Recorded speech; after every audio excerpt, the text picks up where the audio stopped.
What if I told you Hollywood's golden age wasn't just glitter and glamour, but a hidden playground of forbidden desires? Behind those black and white films lurked stars whose private lives would make today's celebrities blush. These icons lived double lives, pursuing passionate encounters while hiding their true identities from a judgmental public. Ready to discover the truth behind Tinseltown's most scandalous secrets? Talula Bankhead. Talula Bankhead didn't just break rules, she shattered them with her signature raspy laugh. This Alabama-born rebel openly declared herself ambisextrous long before anyone dared speak about such things in public. Her wild parties at the Garden of Allah Hotel became legendary for their anything-goes atmosphere, where Hollywood elites could escape society's watchful eye. Talula famously quipped, "My father warned me about men and booze, but he never said a word about women and cocaine." She pursued affairs with both men and women fearlessly, including rumored connections with Greta Garbo, Marlene Dietrich, and even Billie Holiday. Studio executives were terrified of her unpredictability, yet they couldn't deny her magnetic stage presence. When a reporter once asked about her romantic proclivities, she shot back, "Darling, I don't know if I'm bi or tri or quad. I just know that a man is much more interesting if you're also interested in his girlfriend."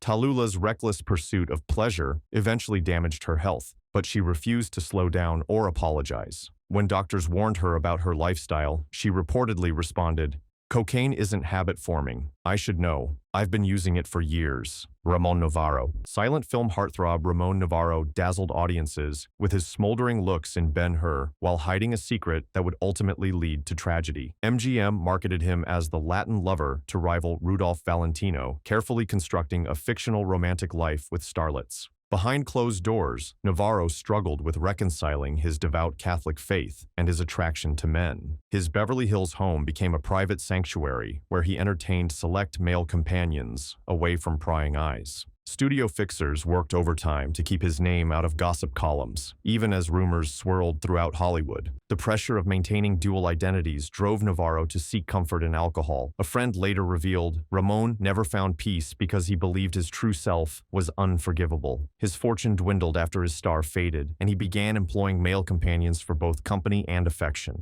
The dark culmination of Novaro's hidden life came in 1968, when two brothers he had invited home brutally murdered him, mistakenly believing he kept thousands of dollars hidden in his house.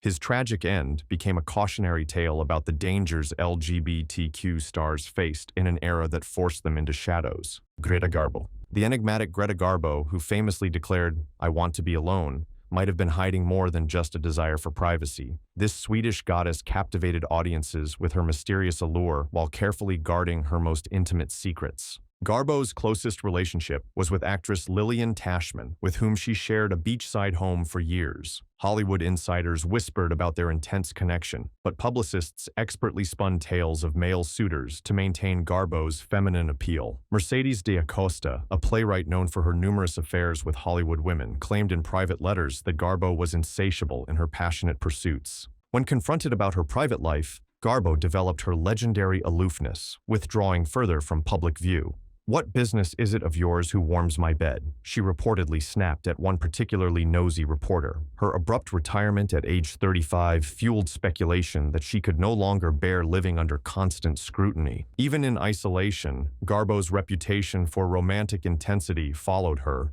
A former maid claimed she would receive mysterious visitors at all hours, slipping through side entrances and leaving before dawn. Miss Garbo wasn't meant for just one person, the employee later said. Her heart was too wild to be tamed. Marlene Dietrich.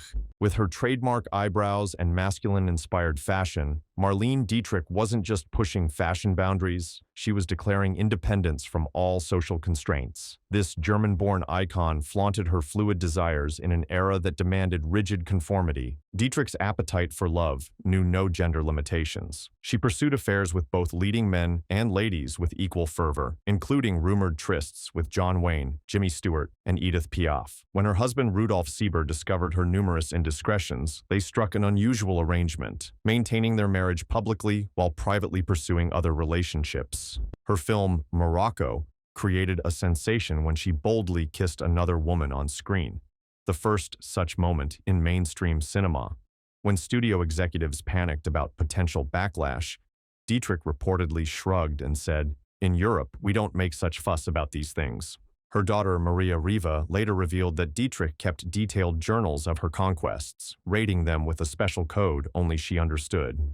Even during World War II, when she bravely entertained Allied troops, despite Hitler's bounty on her head, Dietrich found time for passionate encounters with fellow entertainers on the front lines.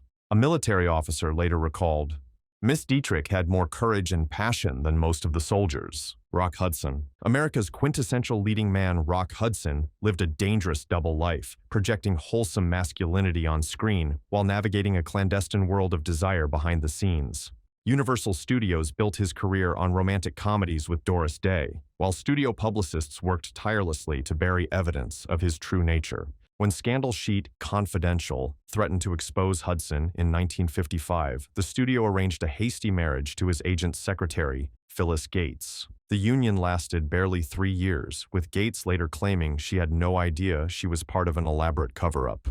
Meanwhile, Hudson held secret gatherings at his beach house, where fellow closeted stars could momentarily drop their carefully constructed personas. Hudson's longtime partner, Lee Garlington, later revealed the extreme measures they took to avoid detection. "We couldn't even look at each other in public. We entered restaurants separately and left separately." When filming on location, Hudson would sneak Garlington into his hotel through service entrances, bribing staff to maintain silence. The facade crumbled in 1985 when Hudson became the first major celebrity to announce his AIDS diagnosis, forever changing public perception of the disease. His friend Elizabeth Taylor recalled, "Rock spent his entire life giving audiences joy while denying himself the freedom to live honestly. The cruelest irony was that his truth only emerged when he was dying." Montgomery Clift. With his sensitive eyes and vulnerable demeanor, Montgomery Clift brought a new kind of masculine energy to Hollywood, one that masked a troubled soul torn between public expectations and private desires. His performances in From Here to Eternity and A Place in the Sun showcased a depth rarely seen before. Clift's attraction to men began in his early theater days, but Hollywood's star-making machinery demanded heterosexual heartthrobs.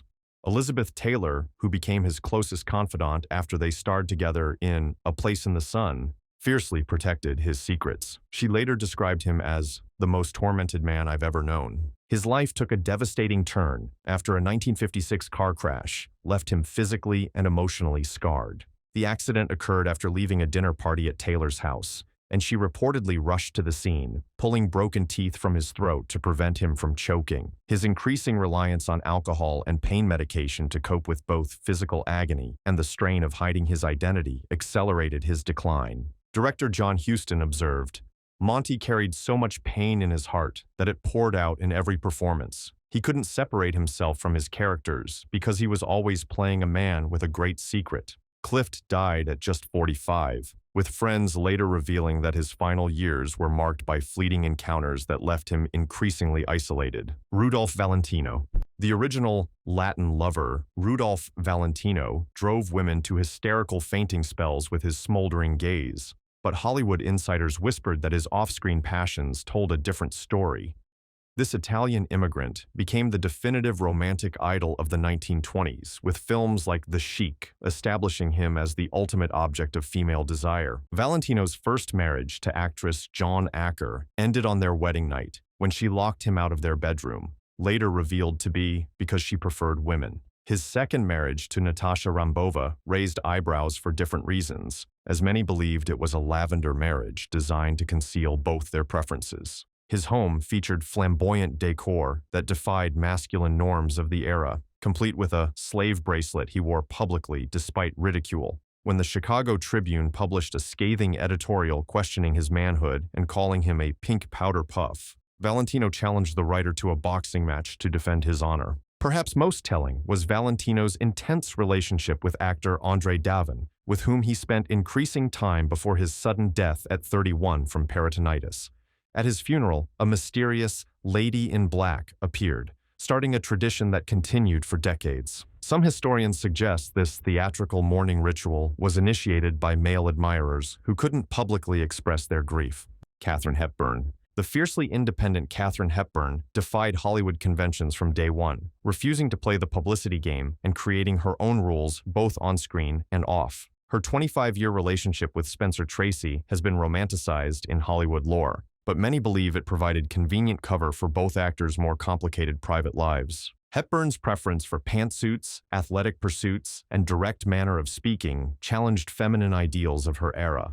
She lived for many years with her secretary Phyllis Wilborn in what many now recognize as a Boston marriage, a term for committed female relationships that flourished before such partnerships had modern labels. Author Scotty Bowers, who claimed to arrange companions for closeted stars, wrote that Hepburn had affairs with over 150 women during her lifetime. While such claims remain disputed, Hepburn's director, George Cukor, himself known for lavish parties attended by LGBTQ Hollywood figures, was part of her inner circle throughout her career. When asked directly about her private life in later years, Hepburn characteristically deflected, "I'm not sure I'd be interesting to myself if I revealed everything. Mystery is important, don't you think?" She maintained her independence until her death at 96, never compromising her authentic self despite evolving in an industry built on fabricated images. Cesar Romero. Behind the dashing smile and impeccable style of Cesar Romero lay Hollywood's most charming contradiction, a man who played legendary lovers on screen while being remarkably open about his identity within industry circles. Best remembered as the Joker in the 1960s Batman series, Romero navigated 6 decades in entertainment without ever publicly acknowledging what many colleagues already knew. Despite his refined 6.3 frame and leading man looks, Romero never married, deflecting questions with practiced ease. "I'm too busy for marriage" became his standard response. Meanwhile, his beach house in Santa Monica hosted gatherings that became safe havens for Hollywood's LGBTQ community, where stars could momentarily escape public scrutiny. A devoted friend to Joan Crawford throughout her life, Romero was part of the Lavender Mafia, influential LGBTQ figures who helped each other secure roles and navigate studio politics. When younger actors faced threats of exposure, Romero often intervened with studio heads he'd known for decades, using his charm and connections to protect them. Romero's longevity in Hollywood was remarkable, from silent films to 1990s television appearances, precisely because he mastered the delicate balance of being authentic in private while maintaining a carefully crafted public image. "The secret to survival in this town," he once told a young actor, "is knowing exactly how much of yourself to reveal and to whom." Alanna Nazimova. The Russian-born stage and screen goddess Alanna Nazimova didn't just push boundaries, she obliterated them with revolutionary fervor both artistically and personally. As one of early Hollywood's most powerful women, she wielded unprecedented creative control while creating her own haven for free-spirited individuals. Nazimova's Garden of Allah estate on Sunset Boulevard became the epicenter of Hollywood's underground LGBTQ community after she converted it into a residential hotel in 1927. The complex featured 25 villas surrounding a swimming pool shaped like the Black Sea, where residents could escape society's judgmental gaze. She coined the term "sewing circle" as code for her network of women who shared her interests. Her provocative 1923 film, Salome, featured lavish, gender-bending costumes and set designs inspired by Aubrey Beardsley's controversial illustrations. The production employed numerous LGBTQ cast and crew members, operating as what some film historians consider the first predominantly queer production in Hollywood history. The film's commercial failure ended Nazimova's independence as a producer, but her artistic vision remains celebrated by cinema scholars. Nazimova's passionate nature extended to numerous relationships with women in the industry, including writer Mercedes Diaosta and actress Eva Le Gallienne. When warned about potential career damage from these associations, Nazimova reportedly declared, "In Russia, I survived the Tsar's oppression. I'm not about to cower before Hollywood gossips." Tab Hunter. All-American golden boy Tab Hunter sent teenage girls into frenzies with his beach blonde hair and innocent smile, while studio publicity departments worked overtime to maintain his heartthrob image. Behind this carefully crafted facade was a young man carrying the immense weight of forbidden truth. Hunter's carefully constructed image nearly collapsed in 1955 when Confidential magazine exposed his arrest at a licentious gathering, prompting Warner Brothers to immediately cast him in a string of heterosexual romances to counteract the rumors. The studio arranged publicity dates with young actresses, including Natalie Wood, creating fictional relationships that filled fan magazines. Despite these challenges, Hunter conducted a secret 3-year relationship with Psycho star Anthony Perkins, meeting in secluded locations and using code words over the phone. "We thought we were being so clever," Hunter later wrote in his autobiography. But we were just two young guys trying to find moments of connection in an impossibly hostile environment. After his film career faded, Hunter experienced an unexpected revival in the 1980s, starring in John Waters' Polyester, Opposite Divine, embracing the camp sensibility that had always lingered beneath his clean-cut image. In his final years, Hunter reflected on Hollywood's evolution. The studios once owned your very breath. Today's young performers can't imagine what it was like to live in absolute fear of being yourself. George Cukor. Master director George Cukor created some of Hollywood's most beloved classics like The Philadelphia Story and My Fair Lady, while maintaining a secret sanctuary where stars could reveal their authentic selves. Studio publicists carefully omitted any details that might compromise his professional standing, focusing entirely on his brilliant filmmaking. Cukor's Sunday afternoon pool parties at his Hollywood Hills home became legendary safe spaces where LGBTQ industry professionals could relax without pretense. These gatherings operated under an unspoken code of absolute discretion. What happened at Cukor's stayed at Cukor's. Stars like Katharine Hepburn, Spencer Tracy, and Vivien Leigh were regular attendees, alongside less famous LGBTQ artists seeking community. His legendary eye for developing actresses earned him the title Women's Director, a label that carried subtle implications in studio circles. When replaced as director on Gone with the Wind, rumors suggested producer David O. Selznick worried about Cukor's ability to direct the film's masculine elements, though Cukor continued privately coaching female stars Vivien Leigh and Olivia de Havilland throughout production. Despite his protected status as an A-list director, Cukor maintained strict boundaries between his private and professional lives. When a young actor made unwanted advances during a film production, Cukor reportedly stated, "Young man, I never confuse business with pleasure. It's the first rule of survival in Hollywood." Paty Kelly. Brash, wisecracking Paty Kelly brought working-class authenticity to 1930s comedies, playing the sharp-tongued sidekick in dozens of films while refusing to soften her tough Brooklyn persona. Unlike most LGBTQ performers of her era, Kelly maintained a remarkable openness about her identity that both limited and defined her career. When asked directly about her love life in a 1930 Movie Magazine interview, Kelly shocked the industry by responding, "I'm a dyke," possibly the most direct acknowledgement by any performer of the era. The comment was never published, but word spread throughout Hollywood, limiting her to supporting roles despite her considerable talent. Kelly's most significant relationship was with pioneering theater actress Wilma Cox, with whom she lived for several years. They became fixtures at Malibu Beach gatherings of female entertainers, including Nazimova's Sewing Circle.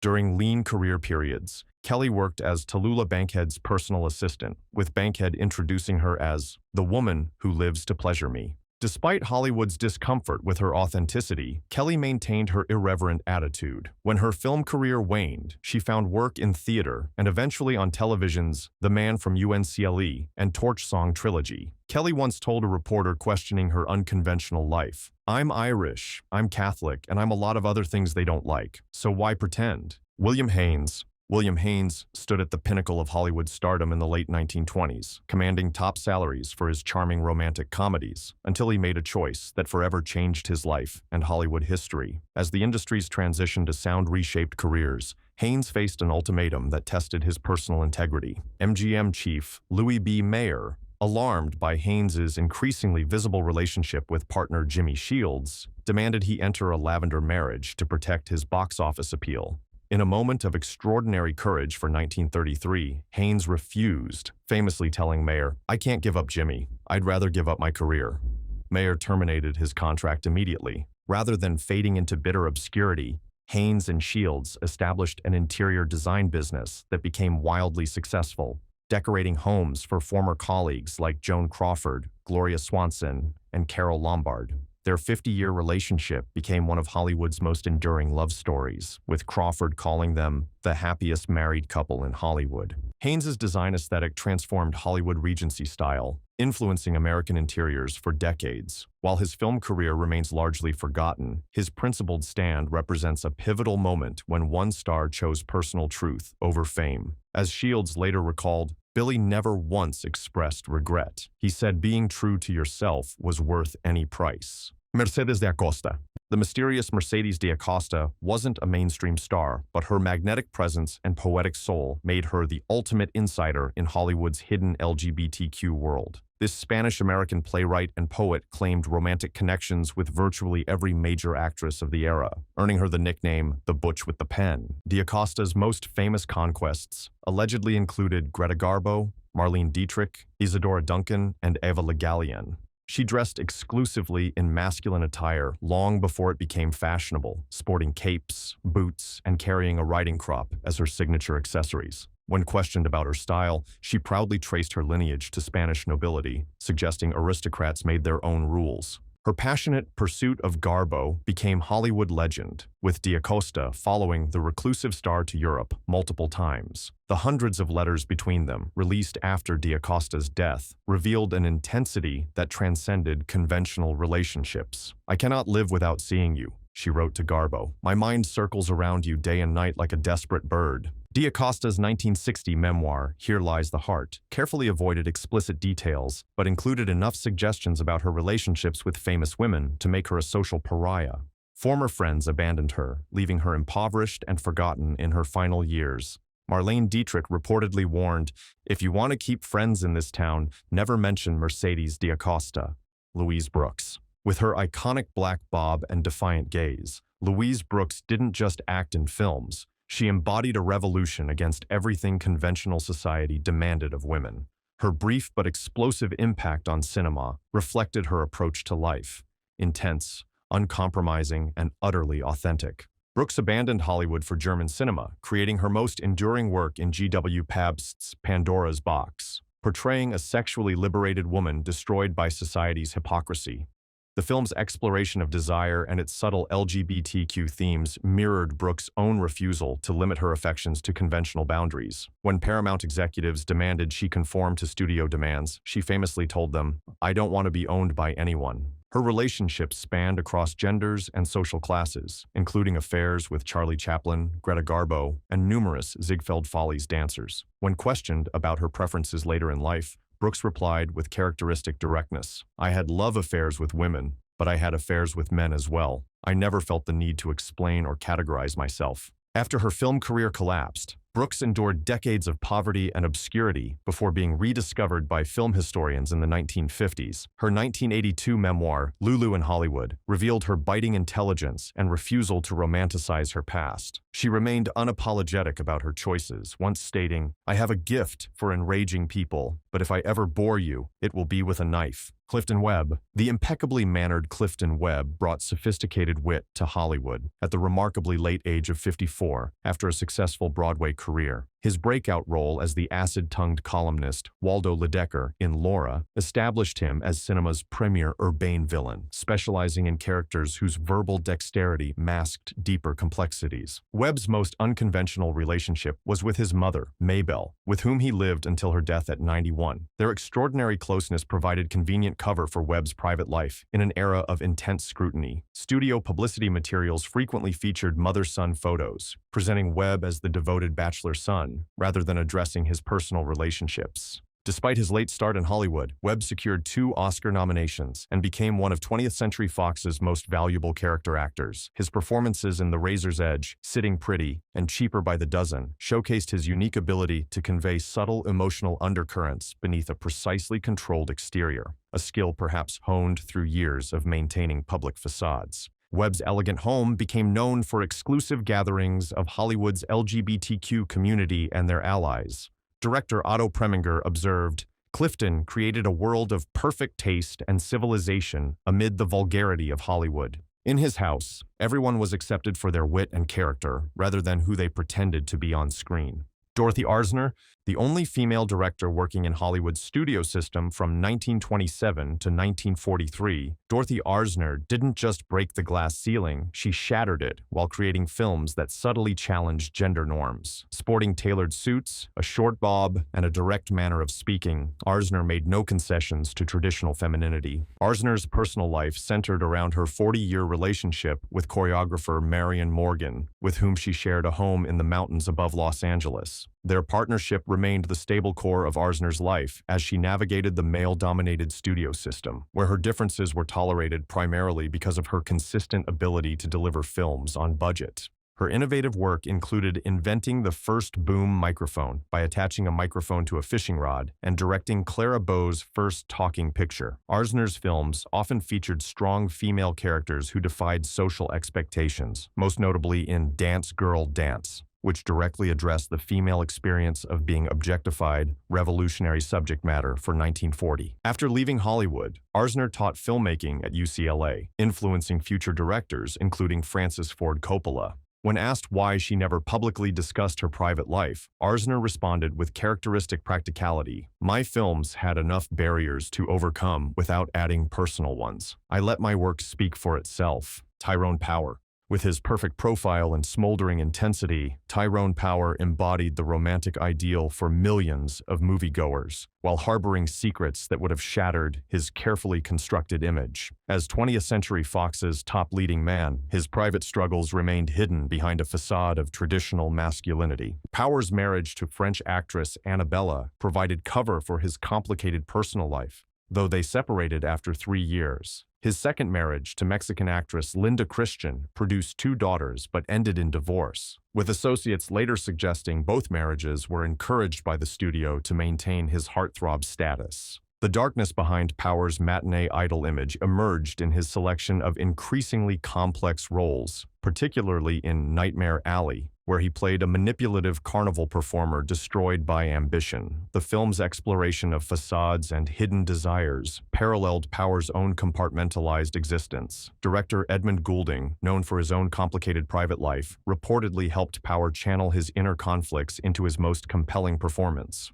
Power's close friendship with fellow actor Cesar Romero sparked persistent rumors, though both men maintained public silence on their private lives. Power died suddenly at 44 while filming a dueling scene in Spain, cutting short a life and career increasingly marked by a desire for authenticity. His friend and colleague Raymond Massey later observed, "Ty spent his life searching for something even he couldn't name." Barbara Stanwyck. The tough-talking Barbara Stanwyck rose from Brooklyn poverty to become Hollywood's highest-paid woman in 1944, bringing unmatched intensity to films like Double Indemnity and The Lady Eve. Behind her force-of-nature screen presence lay a fiercely private individual who protected her personal truth at all costs. Stanwyck's marriage to actor Robert Taylor lasted 11 years, but was widely reported to be a studio arrangement. MGM head Louis B. Mayer orchestrated the union to quell rumors about both actors' private lives. After their divorce, Stanwyck never remarried, building her life around close female friendships,